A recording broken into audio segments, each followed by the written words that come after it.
இப்ப இதுல டோட்டலாக எந்த விதமான வேர்வையும் சிந்தாம அதிகப்படியான பிரபலம் அடைந்தது விஜயா ஆதவா?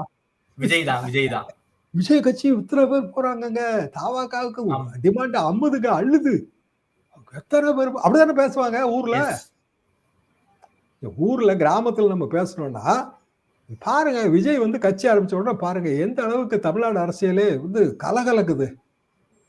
ஏன்னா டெய்லி டிவிலயோ எதுலயோ ஒரு டிபேட் ஓடுது.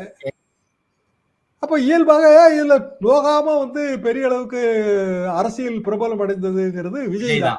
சினிமா பிரபலம் அவரு, அரசியல் பிரபலம் இப்பதானே வருது. அப்போ லாபம் விஜய்க்கு, நஷ்டம் ஆதவுக்குன்னு தான் நான் நினைக்கிறேன். ஏன்னா விசிகா வந்து அது எஸ்டாப்ளிஷ்டு பார்ட்டி 99ல இருந்து இருக்காங்க. அவங்க கொஞ்ச நாள் கழிச்சு அப்படியே போயிருவாங்க. தேர்தலுக்கு இன்னும் 1.5 மாசம் கிடக்கு, 1.5 வருஷம் கிடக்கு, 1.5 வருஷமாவது கிடக்கு. அவ்வளவுதான். அடுத்தாப்புல வந்து அடுத்தடுத்த பிரச்சனைகள் வரும். டங்ஸ்டன் வரும், ஏதோ ஒண்ணு வரும்.